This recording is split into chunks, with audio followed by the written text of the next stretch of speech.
You know, we often think of history as these big, abstract events, dates and battles in a textbook.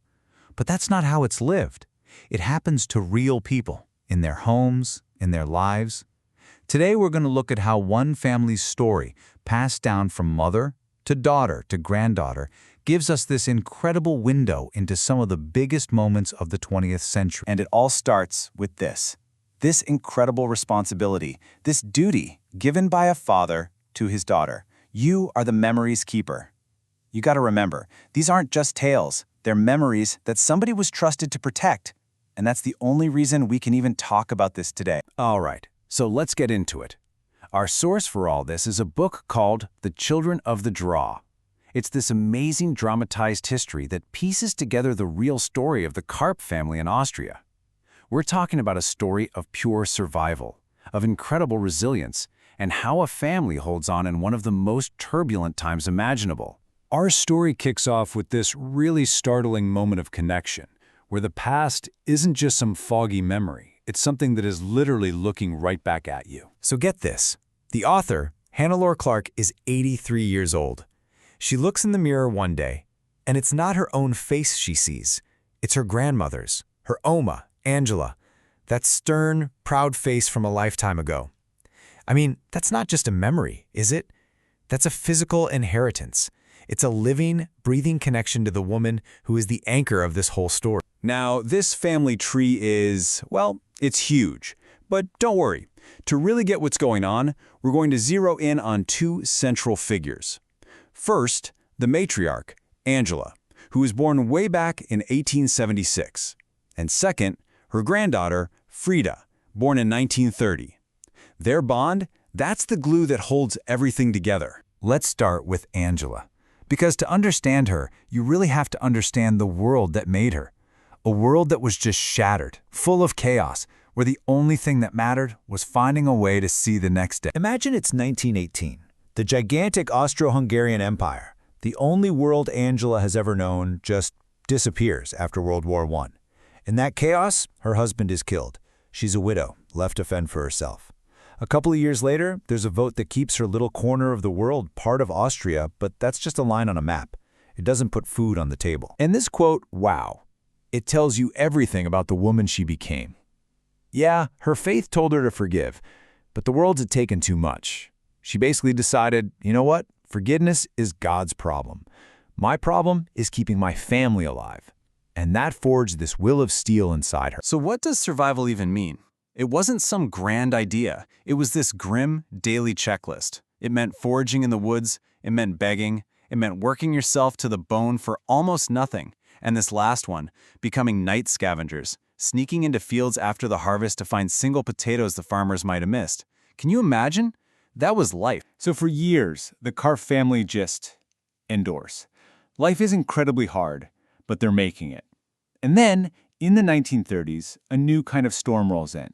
Something way more organized and way more terrifying. The Anschluss. In March 1938, Nazi Germany basically swallows Austria whole.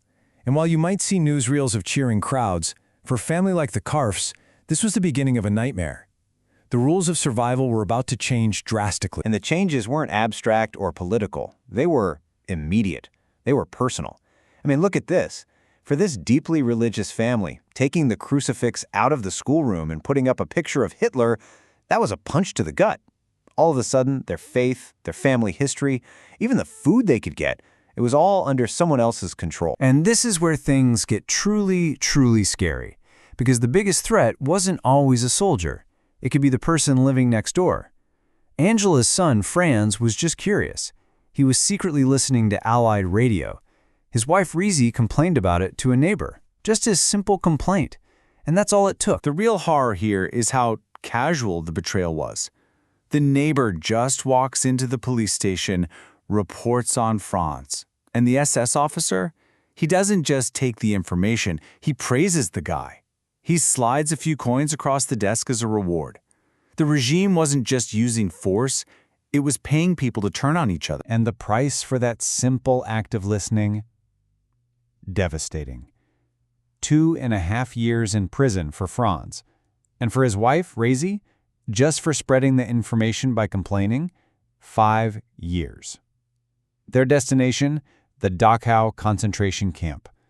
All because of a few careless words. Okay, so let's shift our perspective now.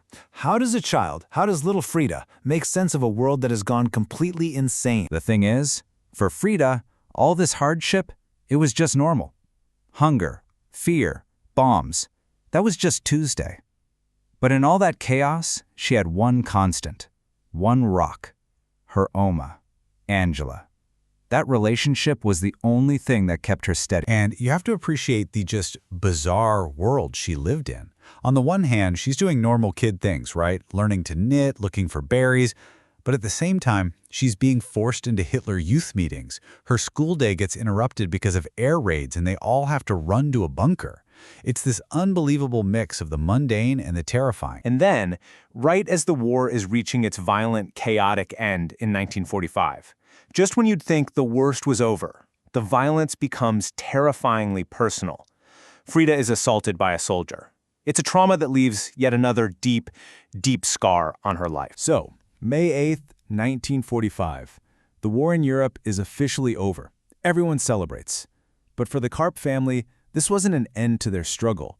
In a lot of ways, it was just the beginning of figuring out what the real cost had been. Just look at the toll this peace took. Frieda's dad comes back from the war, but he's missing a leg. The baby she had from the assault dies when he's just 6 months old. But then, a miracle. Her uncle Franz, he actually makes it out of Dachau. He comes home. But then, in 1951, the family's rock, Angela, passes away. It's this heartbreaking mix of tragedy and unbelievable survival. So, after everything, all that loss, all that pain, what's left? What's the legacy that gets passed down from Angela, the matriarch who saw it all, to Frieda, the survivor? This is it. This is the legacy. After decades of seeing the absolute worst that people can do to each other, Angela's final words to Frieda aren't about bitterness or hate. They're about hope. I'm betting on you. You're a survivor. That's the torch being passed. It's this final, incredible belief in the strength of a person to just keep going. The story of the Karpf family just shows that history is never abstract. It's personal. It's written in the lines on a grandmother's face. It's in the quiet strength you need to get through the unthinkable. And it really leaves you with a final thought, doesn't it? Every single family has its own history, its own story of survival. What lessons are waiting in yours?